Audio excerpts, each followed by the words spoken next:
Greetings, Assassins!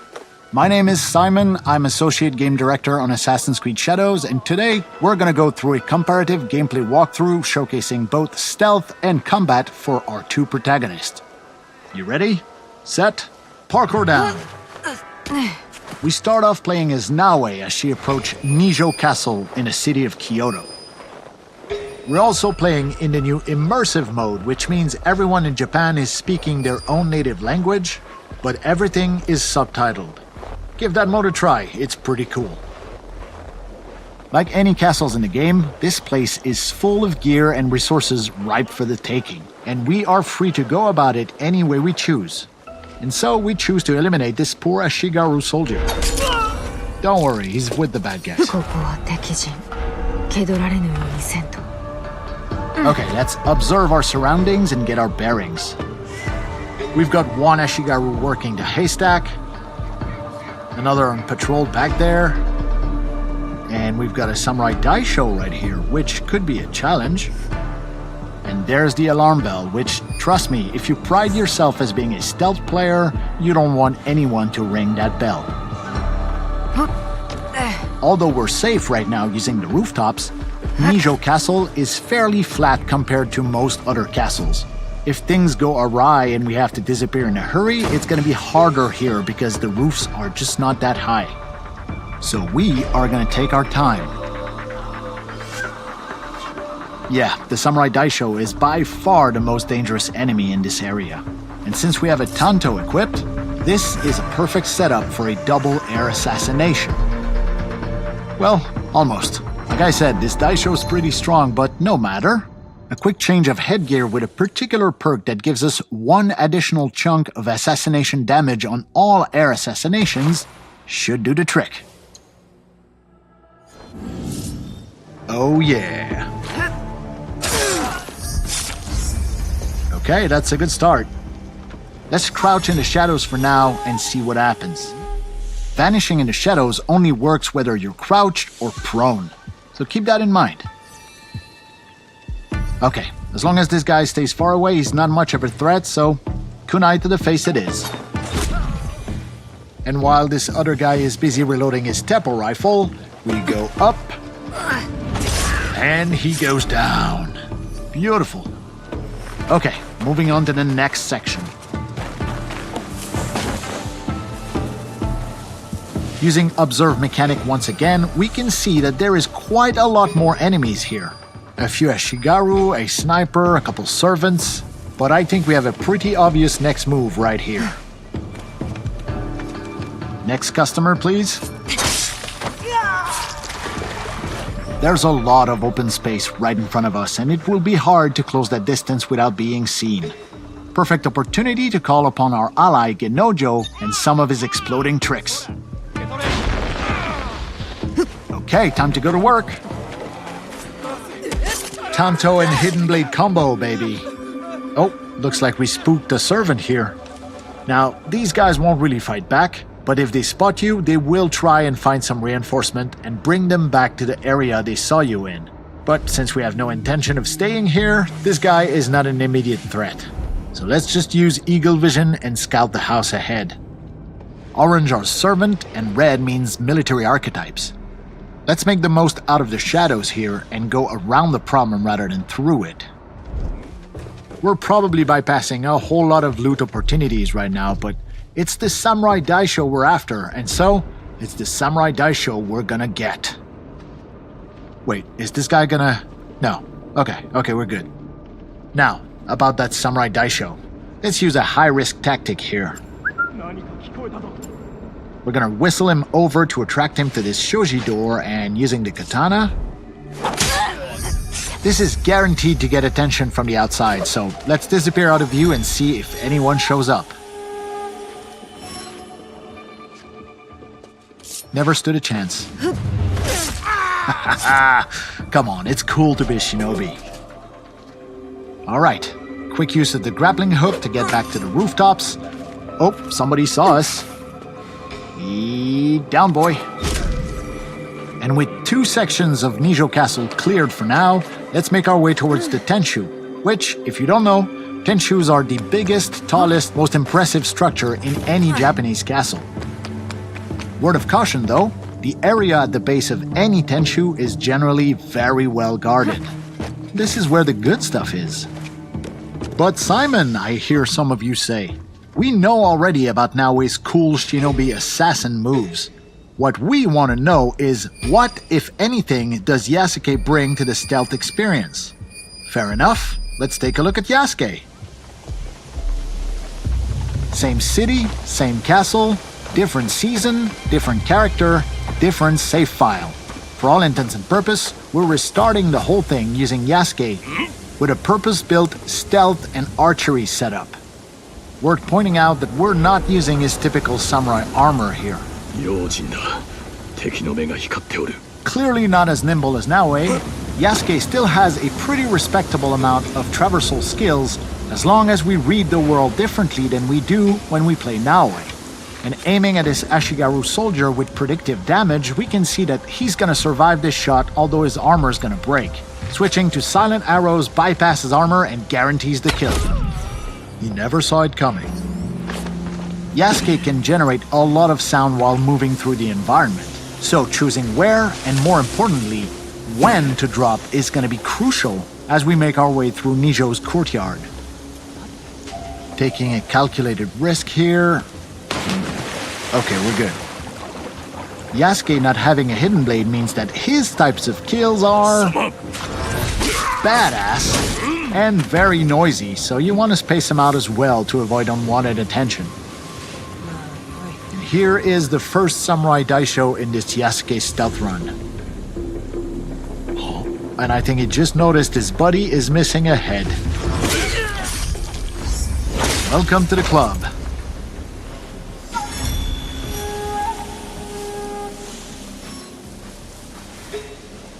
Oh. Silent arrows all day, baby. Oh, and here's a little pro tip. Yasuke's arsenal of weapons mostly relies on the same type of stuff that most samurai would have stockpiled in military setups. So little guard towers like this are always full of arrows and bullets for Yasuke to plunder, making his particular stealth playstyle much more generous than Naoe's more limited and cautious shinobi tool approach. Now Yasuke does have the ability to climb, although his vertical leaps are more limited than Naoe. Similarly, we can reach most high point like this and use the observe mechanic to tag people, get our bearings, and find where our next objectives are. Yes, he's a lot bigger and a little slower than Naoe, but once you get a hang of his controls, Yasuke is a lot of fun. Ooh, let's use pro navigation here and avoid being seen. This allows us to stay hidden while on the move, just like Naoe does. Okay, for the section up ahead, we're gonna call in our second ally, the poison specialist Oniyuri, who has the ability to put multiple enemies to sleep.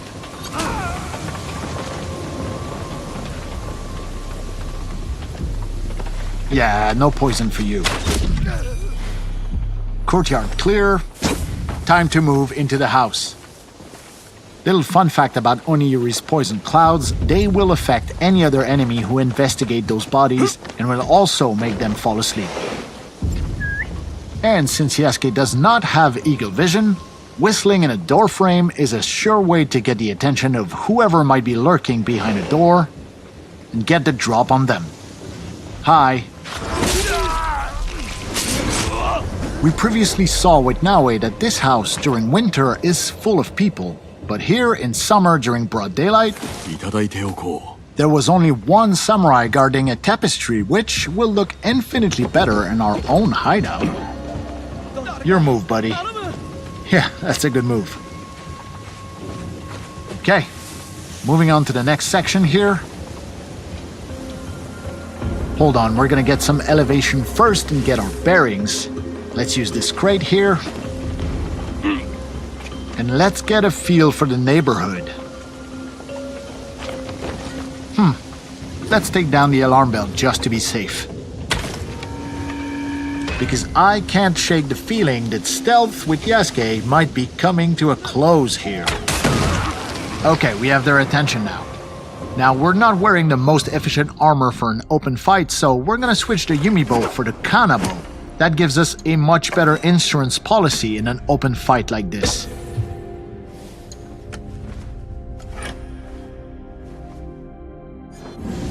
Okay, let's go get it.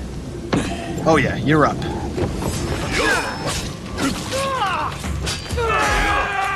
That's one down. Here.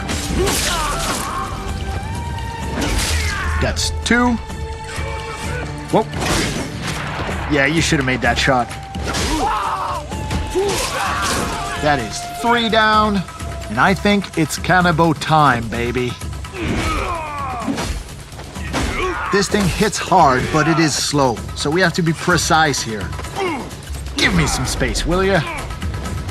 The next few hits are gonna be critical here. Oh. Backbreaker ability. Nicely done here. Now, each area in this castle is its own little gameplay pocket. So as long as no one rings the alarm bell, it means that other nearby pockets will not interfere, even when we opt for open combat like this.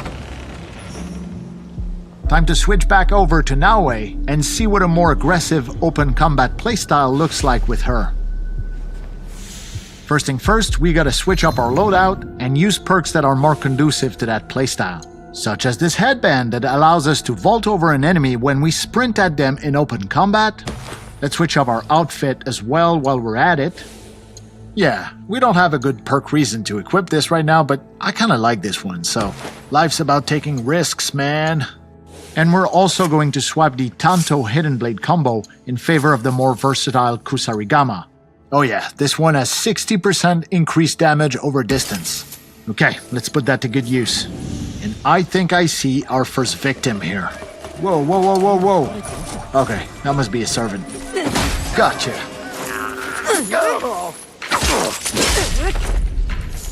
One more for good luck. Ah, where did that servant go? Second target acquired.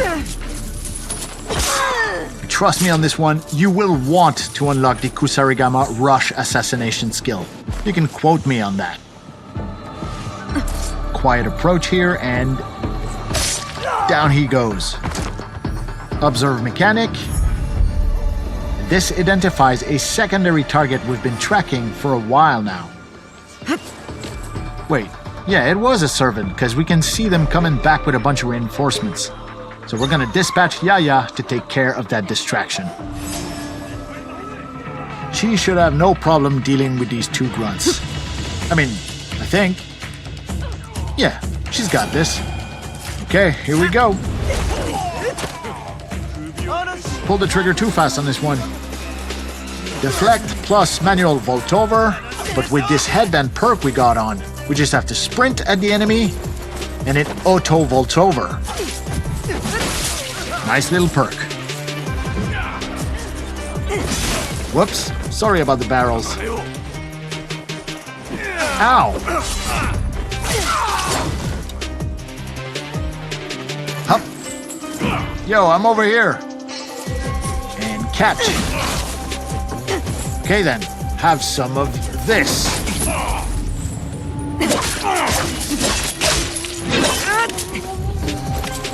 Hey, Yaya comes in with the assist. Okay, we're gonna deploy some tricks here. Can't assassinate him in smoke, but he won't see this coming either.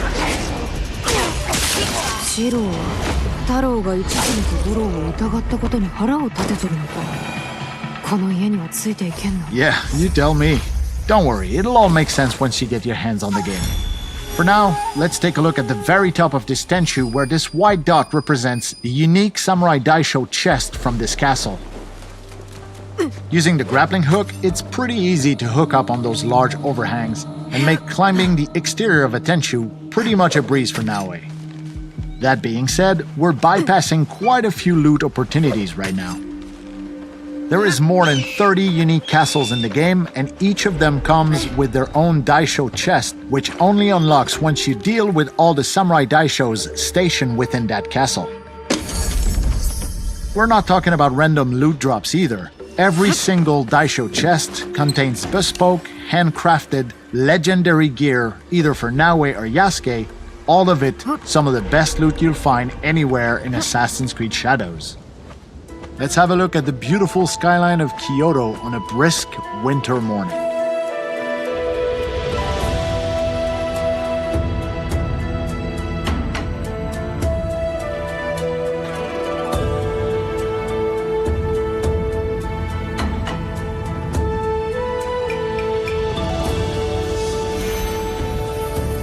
Using the observe mechanic on top of a synchronization point like this will reveal nearby points of interest. Up to us to place markers as we see fit to further our exploration of Japan.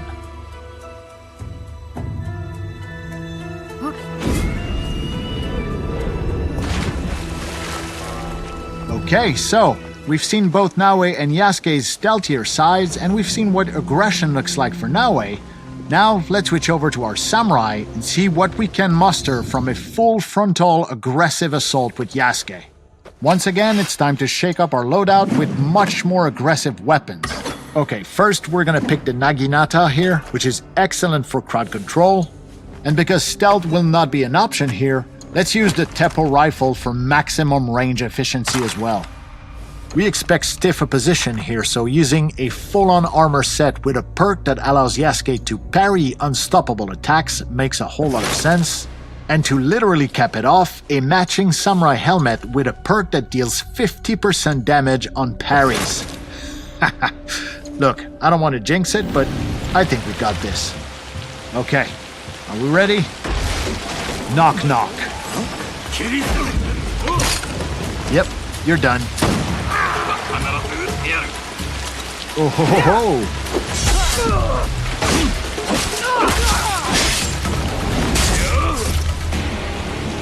Alright, who's next? Okay, I think we're just gonna beeline straight to our target here. Oh, sniper on the right. Calling in Yagoro. He'll take care of that sniper while we are running straight into the dragon's mouth. This is gonna be good. Hello, Takahashi Shiro. We've been looking for you. Come on, what you got, big man? Right, we can parry these. There you go. No, you don't.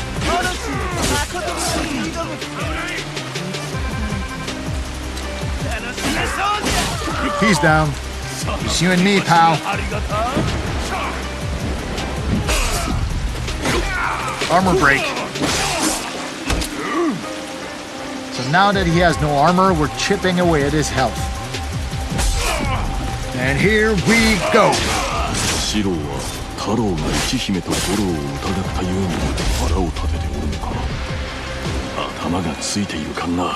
Yeah, I know. People will just have to untangle that mess for themselves. Okay, not bad. Here's to a job well done. 2 Daishos dead and 1 secondary target off the board. Now, we've seen Naoe climb the exterior of a Tenshu with ease and agility, but when it comes to Yasuke, sometimes it can be easier to just take the stairs and climb all the way up. You'll find plenty of loot, the occasional straggler, and most awesome of all, you'll be able to enjoy our fantastic sound design. Just listen to that rain.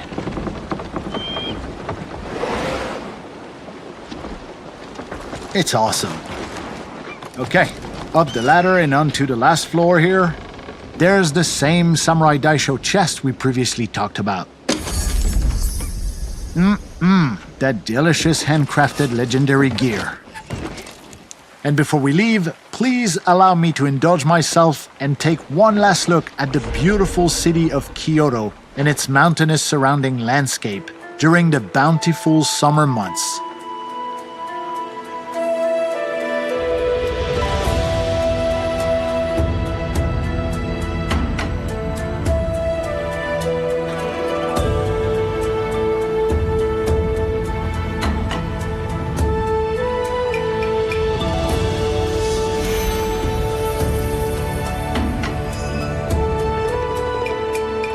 This concludes our comparative gameplay walkthrough for stealth and combat between Yasuke and Naoe. For everyone at Ubisoft, we hope you'll join us on the streets of feudal Japan very soon. Have a good one. See ya!